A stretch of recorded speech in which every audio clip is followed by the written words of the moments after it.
the first event of the Italian women group in collaboration with the Young Executive Committee. Okay.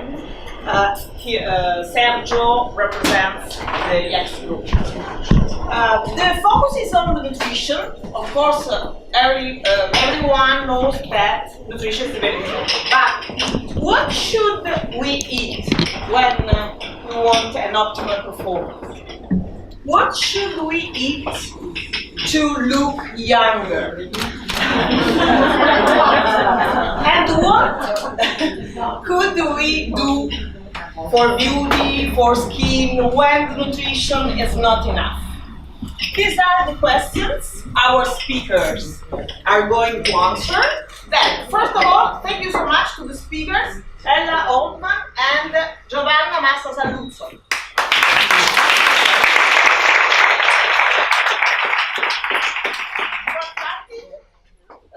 I'm going to say a few words.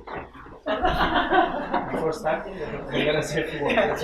Yes, I would like to thank the sponsor, Sergio, yes, who represents the Young Executive Committee. He will speak a little bit about his company and his product, and he is going to introduce the first speaker. Enjoy.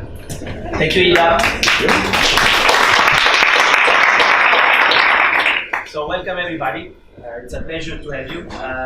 I am, with the YEX, representing the YEX, but also the founder of Food for Health, which is the company that is sponsoring an event. So I'm going to tell you a bit about the company and what I do, and then introduce Ella, the speaker that is going to follow me. So the story of Food for Health started a few years ago.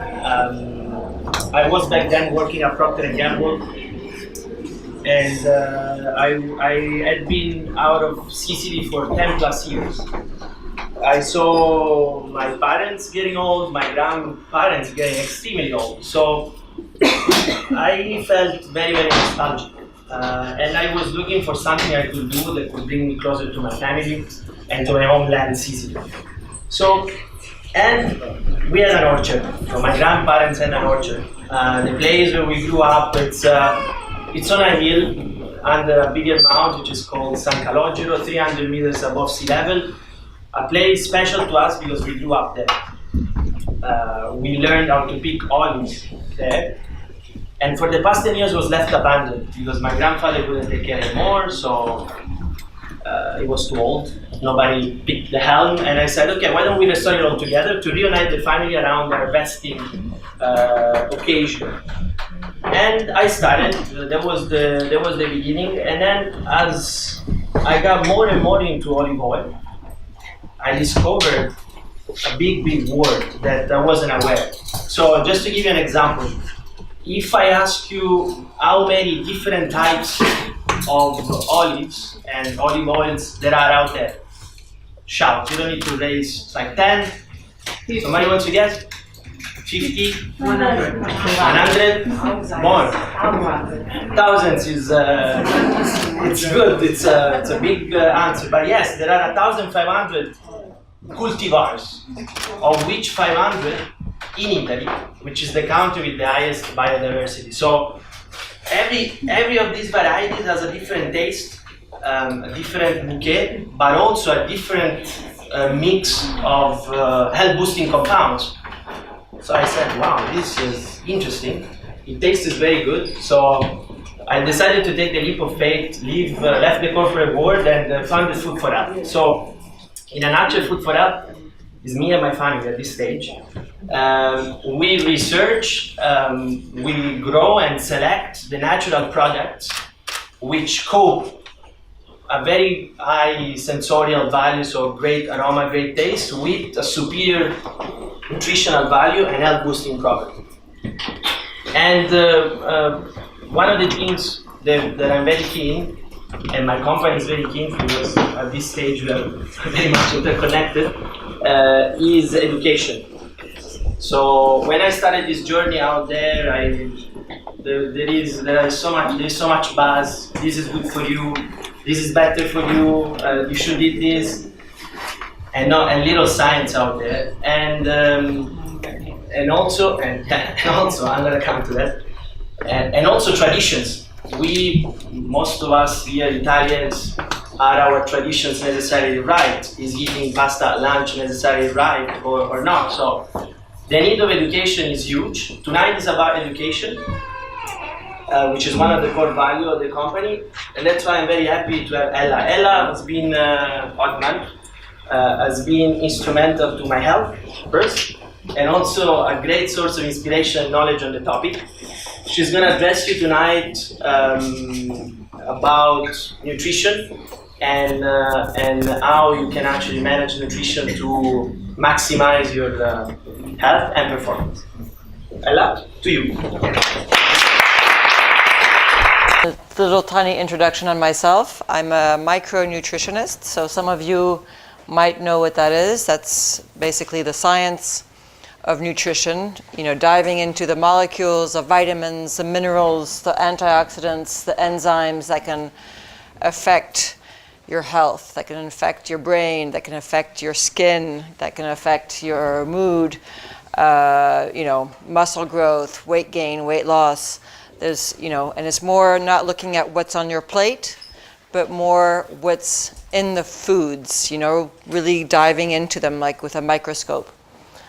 So today I'm going to be talking to you more about brain performance and how to have a good brain during your working hours. We'll talk about neurotransmitters. We'll talk a little bit about protein, why eating carbs is preferable to eat at night, and you'll see why. The impact that nutrition has on your work performance. Then we'll have a tiny little break and do a quick questionnaire where you can evaluate your own neurotransmitters and see if they're high or if they're low. And we'll finish off by talking a bit about stress and burnout, because that's something that affects many, many, many of us. And then we'll finish off with more brain foods and recipes. So this is kind of like a funny slide. It's how to be the worst at work, how to have a really shitty day, and how to feel exhausted. Bread, jam, cornflakes in the morning. Maybe a little piece of milk chocolate around 11 o'clock, going to get your coffee. Then you start getting tired, hungry, you have your lunch. Maybe, you think, I'm going to have my pasta and my dessert now because I know I'm going to burn it off during the rest of the day. Okay, these are things that you think, but we'll see that it's not necessarily true. You could have a little nap. At 4 o'clock, you're hungry, but you decide not to eat. You're trying to be good. You get home, you open the fridge, you eat whatever's out there. And then you're hungry and you really want your spouse or husband or wife to come back home and have dinner. And here you think, I'm going to eat well. I'm going to avoid carbohydrates here because I want to stay slim and fit. Okay. And then you'll have difficulties falling asleep and eventually waking up around 4 o'clock in the morning. And then the next day you wake up feeling tired and it's another bad day. So, why am I telling you all this? I'll get to it in a minute. First, let's look at our brain. So our brain is composed of billions of nerve cells, which are called neurons, and they communicate with each other through little messengers called neurotransmitters. And they're all kind of interconnected, kind of like a spider web, connecting with each other and connecting with different parts of our bodies. And these are greatly influenced by the foods that we eat and the type of foods that we eat at different times of the day. So you might have heard of these hormones, dopamine and noradrenaline. Dopamine is basically the key that starts your car. It's ignition. It also is a pleasure hormone.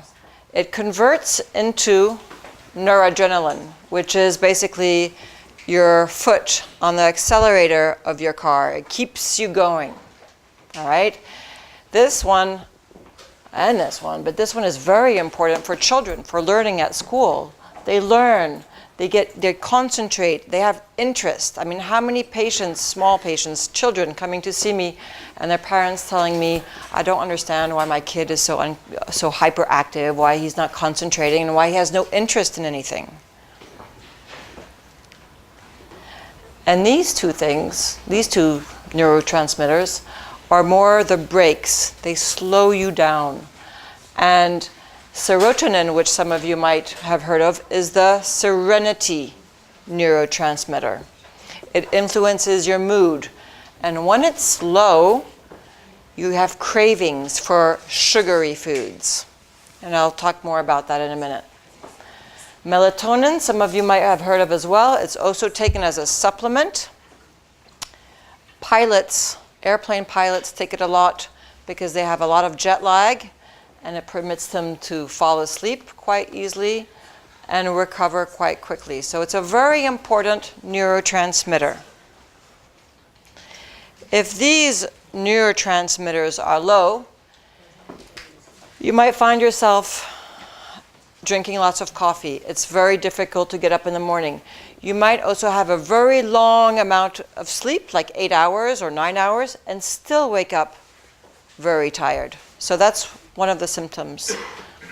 You might find it very difficult to concentrate. You might find work overwhelming. You don't know where to start. You don't know how to continue, and you don't want to continue. You're falling apart. You're irritable. You're moody. Serotonin is also, very much linked to depression. So this is how, Prozac is very much linked with serotonin. So when this is down, you're down. And then, of course, if this is down, then you'll have difficulties falling asleep and staying asleep. So neurotransmitters can be basically increased or decreased, just like a dial, by eating certain foods. And these foods are not bread or jam in the morning or cornflakes. It's protein, and especially one type of protein called L-tyrosine that we'll talk about later, magnesium, vitamin Bs, and iron. This will increase these two. Carbs. Carbs during the end of the day will increase these two. And you have the same cofactors here and here. Remember this word, L-tryptophan, and remember tyrosine. Both those amino acids are super important for these neurotransmitters. I know this is very scientific, but I am telling you all this so that you understand why afterwards. Like you see, the protein to carb ratio is completely different from there to there. So by eating these things in the morning and in the afternoon, your dopamine and noradrenaline are going to crash. And if you eat those things, or nothing at 4 o'clock, your serotonin and melatonin are going to go down as well. So we talked about protein before, and I'm just going to do a little bracket here. When you eat protein-rich foods, like a piece of chicken, or it could be pasta. Pasta contains also protein, pasta and beans, for example. All right? So many foods contain protein, and some contain more than others. This transforms in your body into peptides, which is then decomposed into amino acids. There's many different types of amino acids. We have 20 in all. And here we find the tryptophan and the L-tyrosine again. All this to say that certain foods that we eat, coming from animal products or coming from almonds and peanuts and seeds, especially pumpkin seeds, wheat like pasta, beans, bananas. Bananas are very rich in tryptophan. Potatoes, spirulina, whey. These foods are very high in tryptophan. but it's also high in other amino acids. And this is the tricky part, so hang on. When you eat protein-rich foods, those, for example, you get tryptophan and other amino acids. They get decomposed in your body, and they'll all start rushing up to your brain and start knocking at the door. Let me in, let me in, let me in. The problem is that these other amino acids are bigger and stronger than tryptophan, and they're going to get in first. And tryptophan is going to stay all alone and not be able to convert into the serotonin that we want. So, what happens? There's a competition between those two. But by eating carbohydrates, does everybody know what carbohydrates are? You know, pasta, rice, beans. By eating carbs,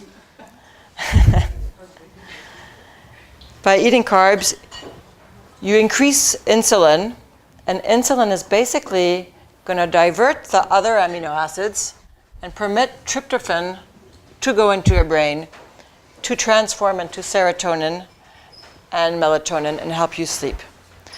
All this to say that eating carbs during the end of the day is going to increase your tryptophan absorption through your brain and do all this. So that's why eating carbs during the end of the day is good.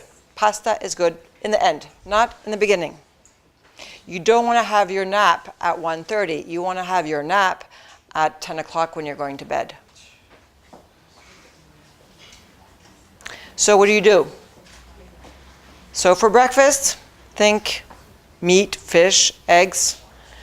If you're a vegetarian, mucuna powder is great. It's very rich in tyrosine. Oats, wheat, oat germ, dairy. I tend to say try to opt for sheep milk, which is a lot more digest than cow's milk. Low carb fruit, nuts, seeds, avocado. For lunch, same, meat, fish, eggs. Or. Smart carbohydrates, vegetables. These are the rich ones in tyrosine. And this, if you want these slides, you can have them. You just write me an email and I'll send them to you. Or learn it by heart. And beets are probably the richest one and one of the best vegetables for your brain. It contains betaine and it increases blood flow. It's an antioxidant and it's rich in tyrosine. For performance in sports and for performance in your brain, beets. Think beets, eat them raw, not cooked. Eat them raw. Raw, you know what raw is? Cru. Les manger cru. They must be hard, they can't be mushy. So here you see you have the sardines, you have the meat, whatever. Okay, next. But beets have tons of carbohydrates and a lot of sugar, so that is. If they're raw, no, a lot less. If you juice it, yes. If you cook it, yes. But if you eat them raw, no.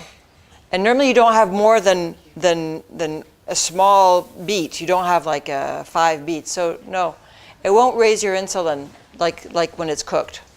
Nope. You normally mix it in a salad. Anyway, at 4:30 for the snack, you can think of these types of carbohydrates that are interesting. Smart carbs. Banana is very rich in tryptophan. Chocolate, porridge, smoothies, peanut butter and toast. It's this time of the day when you want to eat kind of sugary foods. You don't want necessarily a piece of cheese. You want some sugar, and your body's calling and needing the sugar. So give it some, but give it something smart. Give it something that your body will thank you. And then here at night, whole grains, beans, chickpeas, lentils, plant-based protein. So plant-based protein is basically beans, tofu, tempeh, nuts, seeds. You don't necessarily need to have a steak there. and you shouldn't because it's going to be too rich in protein. Remember the ratio? But you can very well have a piece of fish. I mean, there's no problem, but just try to have some carbohydrates here to make that tryptophan go through. I like saying mineral water here because of the magnesium. It can be mineral water during the whole day, no problem, but there are certain waters that contain more magnesium than others. But if you are deficient in magnesium or in iron or in vitamin Bs, you should think about supplementing yourself. Magnesium is often deficient, especially if you're a bit stressed out. So taking magnesium for the rest of your life is okay. What's the best time to take magnesium? Morning or iron? Iron in the morning, away from coffee and tea with vitamin C. And for the magnesium, I would say a bit in the morning and a bit in the afternoon to promote sleep. Because magnesium has like 300 different functions, so it can boost your energy, but it can also help you calm down. Can you have them together in the morning? You can have magnesium and iron together, yeah. So for optimal performance, to have a good day at work, to have good cognitive function, these are the things that you should be eating for breakfast, for lunch, as a snack. I mean, again, it doesn't have to be a banana, but it can be another fruit, for example. A smoothie. Sorry? Is it good to have a snack? Personally, I think it is, and I think it's normal. Your body basically should be digesting after 4 hours the food here. So around like 5 o'clock, you should be hungry, and you should feed your body something so that by the time it's dinner, you're not starving. If you wait from here to 8 o'clock, it's almost too long. And here you can have your pasta, and you won't gain weight. Sleep, by the way, sleep and weight, sleep and cognitive performance, sleep and performance is so important. It's just as important as food. Sleep. The perfect day. So, sorry, you want to take a picture? There you go. But again, you can ask for these. So again, and I'm going to repeat myself. Proteins more than carbohydrates in the morning to increase dopamine. Carbohydrates more than protein to increase serotonin. Okay, now we're going to pass out a couple of questionnaires really quickly. So mini pause, and you guys are going to evaluate yourselves, your neurotransmitters, and if they're high or if they're low. And then I'll give you the answers. If you have all your levels, the three different ones that are all over 10, then you're probably kind of like on a burnout kind of zone.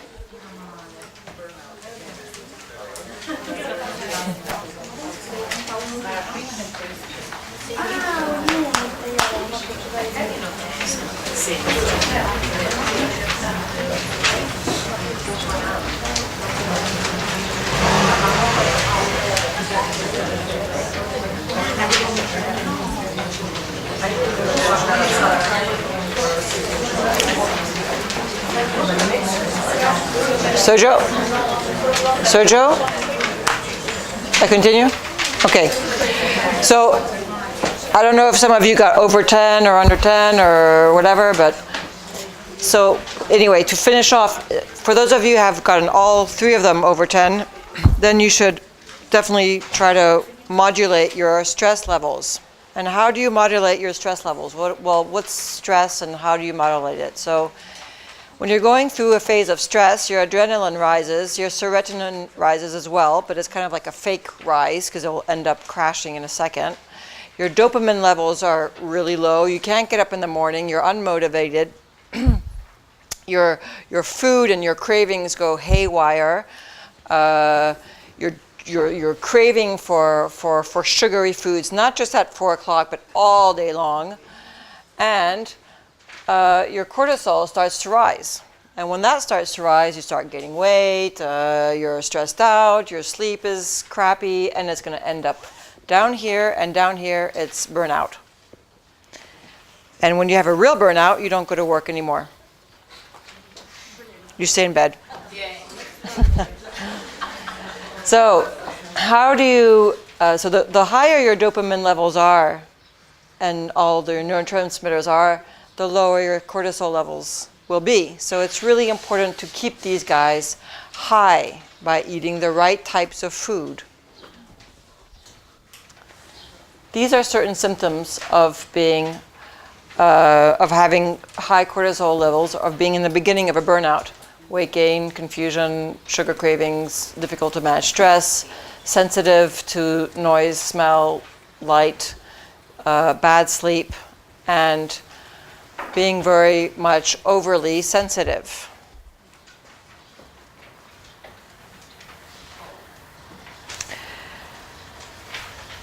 I don't like repeating myself in general, but I want you guys to really leave here by remembering protein in the morning, carbs in the evening, but also optimal levels of iron, magnesium, vitamin Bs. These can be easily checked in the blood, huh? So, if you're feeling any of these symptoms, go get a blood test. Iron is 7 francs 50. Another good stress management tool, so there's eating, there's sleeping, there's massage, there's meditation, there's relaxation, and there's breathing. And this is medically proven that breathing can help lower cortisol levels. So I'm not here to talk about this because I'm here to talk to you about nutrition, but this is a wonderful tool, and you can get tons of applications on your phone to help you breathe 3 times per day, 5 minutes. So, to finish off this presentation, there are a couple of other foods I would like to talk about for optimum brain health. And if I had known that we would do more also on aesthetics, I would have talked a bit about food for the beauty of the face. Anyway, so the first week we've looked at, we're going to talk a little bit about good fats, omega-3s and omega-9s, and antioxidants. I presume that most of you know what antioxidants are. They basically protect us against oxidative stress. They keep us looking young. They keep us healthy for a longer time. They're anti-aging. And they prevent also cognitive decline, so Alzheimer's, Parkinson's, dementia, etc. Berries, small little berries that you don't find right now in season, but you can buy them frozen and organic. Goji berries, buy them organic. Buy everything organic, because if you don't, then you'll have pesticides in your system and you're just annulling everything out. Dark leafy greens like cabbage, kale, spinach. Dark colors like peppers. Spices. People talk about superfoods, and a spice, cinnamon. Cinnamon is a superfood. Curcuma. It's become very popular these days, but it's amazing for the brain, amazing for the gut, the liver. Put curcuma everywhere. If you don't like the taste, take supplements. Green tea. Coffee. Coffee is amazing. It's a great antioxidant, but drink it organic. And it's not, you won't find it in Nespresso. Herbs. Cacao, sorry. So the darker the cacao, the richer it is in antioxidants. Ginkgo for the brain. Good blood flow, sorry. Red wine. All these good things.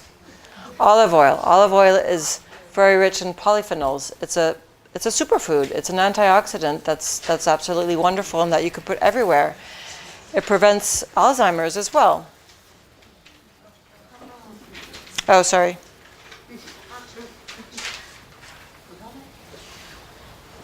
And again, you often buy spices and you just kind of look at it, or you put it in your caddie. Really try to buy organic spices. Really try to buy even organic wine. The fact that it's organic and more expensive is just a staple saying that you're not putting poison in your body.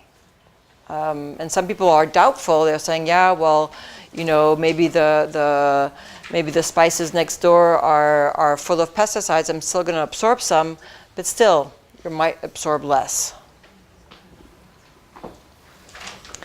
Most of you probably know that omega-3s are good for you. They're anti-inflammatory, they're anti-aging, they're good for your brain. Your brain is made up of fat, and it's made up of omega-3 fats, partially. Chia seeds, linseeds, small fish. So, problem with salmon is that you need to buy it wild, and it's not that easy to find. So, buy small fish, sardines, mackerel, herring, anchovies. Those are small, fatty fish rich in omega-3s. Chameleon oil. You won't find it everywhere, but you can find it in organic food stores. Chameleon. It's a flower. It kind of looks like colza. We're having some tonight with apéro. Nuts, walnuts. Shape of a brain. Omega-9s, like I said before. Avocado and olive oil are part of the family of omega-9s. They're monounsaturated fats. So the problem these days is that in your diet, there's too much saturated fat and not enough polyunsaturated or monounsaturated fats. These are good fats. These won't make you fat. These won't make you put on weight. They're good for you, and actually omega-3s will help you lose weight. So I'm not going to get into detail about all these recipes. So I've done a couple, and you'll find them over there next to the foods that we're going to eat in a little pamphlet. There's 6, 7 recipes. But I'll go over this one with you. So it's a sheep yogurt, whey protein powder, a couple of walnuts, some chia seeds, a bit of oat bran, blueberries. If you want more sweetness to it, you can add some goji berries and some honey. That's a protein-rich, tiny bit of carbs, antioxidants, omega-3s, all in one go. And it's good. It's good. An omelet, all right, it's green, but you have tomato concentrate, some spinach, some basil, some olive oil. And if you want to add cheese to it, go right ahead. It's exactly what you need. Turmeric. This we're going to be having tonight as well, full of antioxidants. Yogurt, olive oil, lemon juice, za'atar, which is basically thyme, sesame, and dried pomegranate. Pomegranate is, those tiny little fruits. These guys that we're going to eat later on as well, those are super in antioxidants and polyphenols. Okay, I'm seeing that I'm going over time, so I'll let you guys look at this. Pasta, basil, rucola, pine nuts, garlic. This is good. This is good for you. People say, "Oh, I had a big dinner last night. I had pasta," but this is good. It just depends on the quantity. But this with a glass of red wine, it's perfect. No, not 50 grams more. Come on. Okay, well, I'm done. I hope that you've learned something interesting. And if you have questions, I'm over there. Maintenant, j'ai le plaisir bonsoir, bienvenue. De vous présenter Giovanna Massa Saluzzo, médecin chirurgien avec un master en médecine esthétique. Depuis 15 ans, elle s'occupe de médecine esthétique préventive anti-age et soins esthétiques pour l'amélioration du visage et du corps. Bonjour à toutes et à tous. Tout d'abord, je vais me présenter. Je suis Giovanna Massa Saluzzo. Je suis diplômée depuis 1990 en médecine et chirurgie à l'Université de Pavie en Italie. J'ai débuté ma carrière en tant que médecin maxillofacial, ce qui m'a permis de connaître la dynamique et l'anatomie du visage. Après la naissance de mes deux filles, Ludovica et Ginevra, mes filles adorées, je me suis spécialisée en implantologie. Le désir est de compléter en formation pour donner de plus en plus à mes patientes. À partir de 2012, j'ai commencé à travailler comme médecin esthétique en Italie et après en Suisse. Après, naturellement, beaucoup de formations et un master en médecine esthétique à Milan. Alors, la médecine anti-âge et la médecine esthétique sont en prise en charge qui vise à améliorer, à ralentir les phénomènes liés au vieillissement et à rajeunir l'aspect de la personne, visage et peau. La priorité surtout est le naturel avant tout. Parlons d'un exemple incroyable, Jane Fonda, un peu de légèreté. Alors, c'est une icône féminine, une femme actuelle et tendance à 82 ans. Jane Fonda n'a pas de secret. Elle fait trois choses. Gymnastique aérobique, une alimentation équilibrée et la troisième, des interventions de médecine esthétique pour maintenir le résultat. Anti-âge, ce n'est pas un support contre la maladie, mais un support bien-être. Elle est en constant progrès grâce à l'évolution de biotechnologie et l'amélioration de connaissances en micronutrition, hormonologie, génomique. Nouvelle approche qui peut être utilisée pour affiner les facteurs de risque de maladie. Pas de stress. Pensez à votre bien-être. Alors, le trafic, les enfants, le boulot, le rendez-vous, ce que l'on mangeait ce soir, pour dire. Le stress psychique peut évoluer en stress oxydant, agression chimique oxydative sur notre organisme par le radical libre, molécule très réactive liée à l'oxygène. Le lipide qui abîme, le lipide, les protéines et l'ADN et va à créer les conditions de maladie. Alors, le verre, plein ou vide, va dire un conseil. Think positive, be positive. Plusieurs études scientifiques ont démontré le bienfait de l'optimisme sur la santé pour arriver à 100 ans en forme. Alors, l'objectif de la médecine anti-âge. La nutritionniste a déjà expliqué très bien l'alimentation optimale. Je peux souligner l'importance de compléments de vitamine D, D3 pour le métabolisme de calcium et pour l'ostéoporose dans la ménopause, le complexe de vitamine B et en plus pour la peau, la vitamine E, C, important antioxydant. Il existe aussi des capsules d'acide hyaluronique, vitamine C, B12 et zinc. L'importance de l'acide gras, oméga 3, oméga 6 et oméga 9, contenu dans les poissons, nous avons déjà vu, et l'huile végétale. Le principal, c'est l'huile d'olive.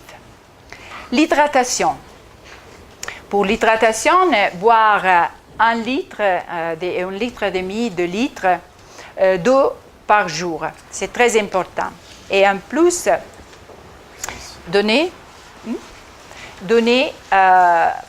et faire de intervention avec la médecine esthétique et pour donner plus d'hydratation à la peau et utiliser aussi de cosmétiques.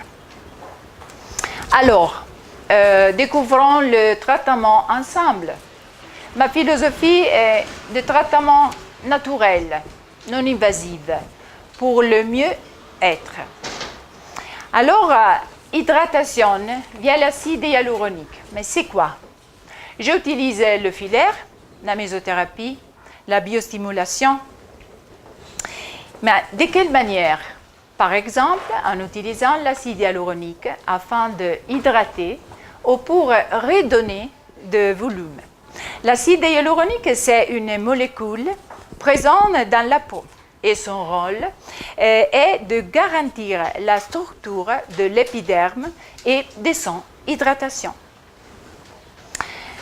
Combleur d'acide hyaluronique. Regarde. Alors, avec le passage du temps, le volume du visage change et la peau perd son hydratation et élasticité. Le filaire. Comblez-vous ceci. La masse de graisse présente dans le visage descend, glisse. Pour faire un exemple, dans les joues. Et l'évidente perte de volume global, par exemple à niveau du temps, altère de manière significative la physionomie. Les résultats. Un visage alourdi dans la part inférieure. Le ride d'amertume. S'appelle comme ça. Attention. Les effets néfastes de la cigarette et du tabac sur la santé, mais aussi sur la peau. La peau est plus opaque, manque de luminosité. On a des petits défauts qui ne reflètent pas l'état intérieur de la patiente, du patient. Alors, nous avons le ride côte-barre et surtout, le tabac accentue les côte-barres qui vieillit malheureusement le visage. Alors, l'importance de l'acide hyaluronique et de l'hydratation. Les lèvres, un délicat message de féminité. Un autre petit exemple, avant et après. Un autre, avant et après. Aussi pour les hommes, pourquoi pas? Il y a beaucoup d'hommes qui font beaucoup d'interventions avec la médecine esthétique. En plus, je parle beaucoup d'hydratation. L'hydratation, les soins les plus importants, généralement pour commencer, sont la biorevitalisation, l'utilisation de la vitamine, acide hyaluronique, acide aminé, pour réimpulper et hydrater et donner de l'éclat à votre peau. Et je peux utiliser le même, une technique nouveau, très naturelle, le PRP, c'est plasma riche en plaquettes, qui, avec les facteurs de croissance présents dans les plaquettes, consentent un ralentissement et du vieillissement de la peau. Alors, un full face, le full face est retrouvé en seconde jeunesse.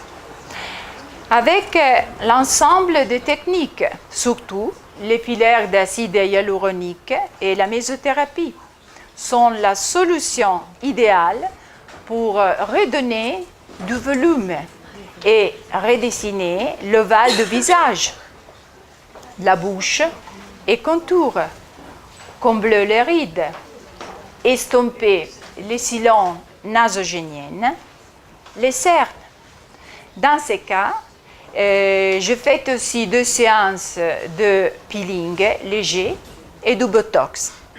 C'est un résultat obtenu à peu près en 6 mois.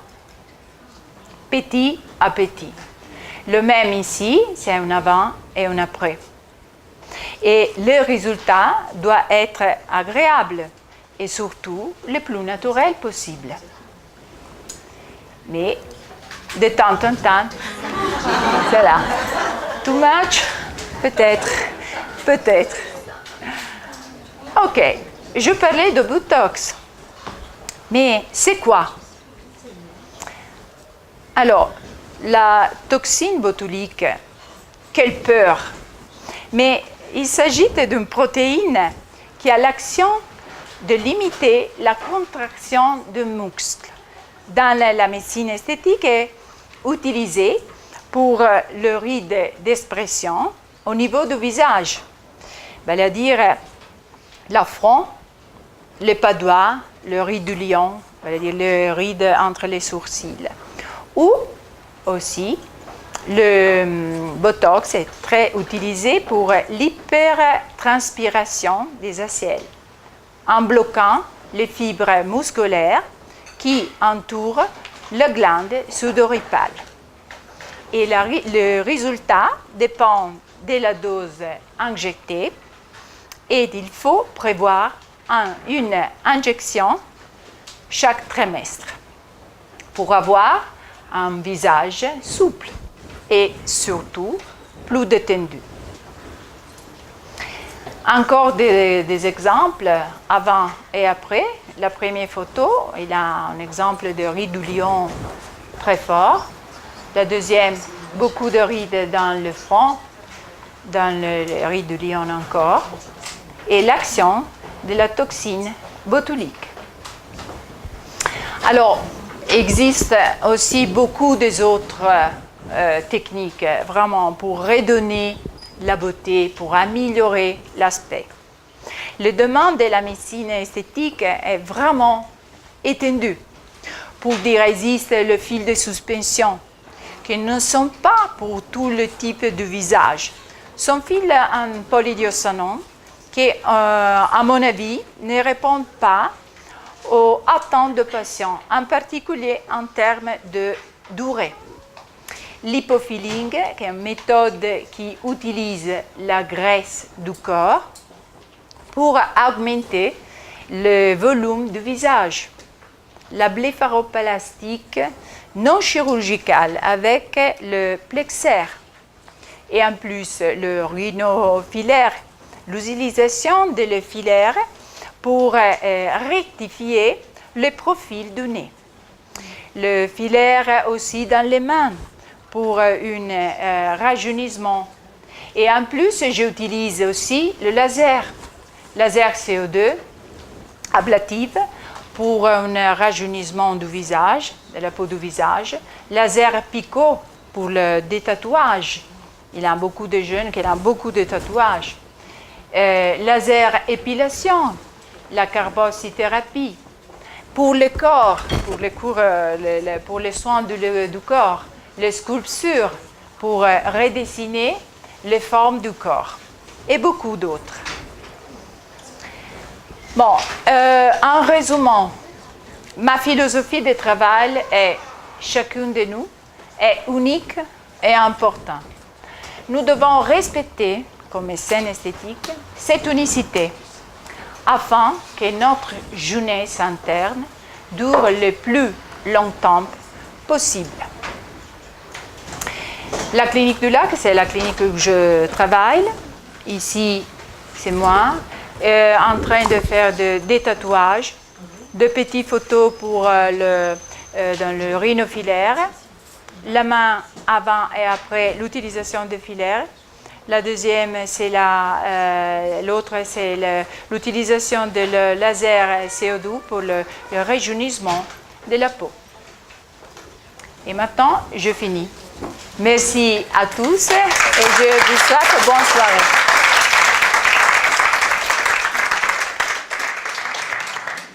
Thank you, Giovanna. The one man standing before the apero. So I think we had two very interesting take on nutrition. Lots of information. I hope you feel more equipped to manage that and to impact that. One of the messages that came out throughout is the importance of olive oil. And one thing I want to add is that not all olive oils are the same, as I mentioned in the beginning. Specifically, myself, my family, we do everything possible to keep Olixir, our product, to be one of the superior extra virgin olive oils. It's an organic product. It's done with green, slightly premature olives. They give us a wealth of taste and a wealth of antioxidants. This year we have more than 250 milligrams of antioxidant per kilo of product, which means that every 2 spoons you consume, you're getting 5 milligrams, which has been reckoned a medical dose by the European Union Food Safety Authority. That's all. I want to invite you doing 2 things. First, there is an healthy snack prepared by, so just to fit the concept, you're gonna see a few nice recipes that are bringing to life the concept we have outlined today. Everything that Sophie, the cuisine and nutrition have prepared is seasoned with Olixir, so with the extra virgin olive oil I produce. And then one more thing is I want you to come to my stand where I'm gonna host a professional extra virgin olive oil tasting, which is going to allow you to zoom in on that feeling, that taste, and also equip you with the tools to tell a good olive oil from a bad one, which is the last thing we wanted to give you to complete the toolbox for tonight. So I hope you guys have enjoyed. Before I launch the apero, logistics. So we are many and the space is not big. As you stand up, we're gonna start removing the chairs so that we're gonna have the whole room for us. So don't rush to the apero. The guys from the catering are gonna come and reach you. And then I hope to see you